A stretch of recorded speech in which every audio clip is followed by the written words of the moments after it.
জয়নগর আবহে রাজ্য তোলপাড়। তার মধ্যেই জয়নগরে নাবালিকাকে ধর্ষণ করে খুনের ঘটনায় তোলপাড় জয়নগর এলাকা। রবিবারই নাবালিকার দেহের ময়নাতদন্ত করা হবে বলে খবর। এদিকে এই ঘটনার প্রতিবাদে বিজেপির রাজ্য সভাপতি সুকান্ত মজুমদারের নেতৃত্বে কুলতলি থানা ঘেরাও করবে বিজেপি।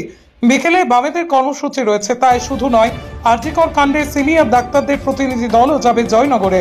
বাম ও বিজেপির কর্মসূচি নিয়ে আগাম প্রস্তুতি নিয়ে রেখেছে প্রশাসন। মোতায়েন করা হচ্ছে বেশি সংখ্যক পুলিশ। রবিবারই নাবালিকার দেহের ময়নাতদন্ত করা হবে এলাকায়, যাতে নতুন করে কোনো অশান্তি তৈরি না হয় সেই দিকে নজর রেখেছে পুলিশ। এই প্রতিবাদ মিছিল তার বহু ছাত্রছাত্রী সামিল ছিল। বৃষ্টিকে উপেক্ষা করে এই প্রতিবাদ মিছিল চলে। প্রসঙ্গত, ছাত্রীর পরিবারের অভিযোগ, কোচিং সেন্টার থেকে পড়ে ফেরার পথেই ধর্ষণ করে খুন করা হয়েছে নাবালিকাকে। শুক্রবার বিকেলেই মহিষমারিতে পড়তে গিয়েছিলেন চতুর্থ শ্রেণীর ওই ছাত্রী।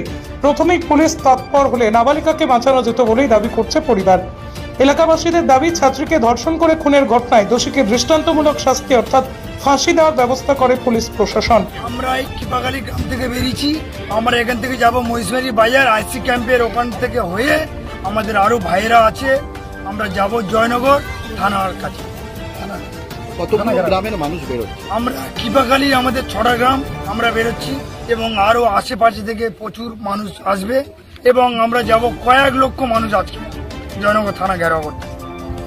পায়ে হেঁটেই যাবেন? পায়ে হেঁটে যাবো। এখান থেকে জয়নগর থানা কত কিলোমিটার? এখান থেকে জয়নগর থানা 20 কিলোমিটার। 20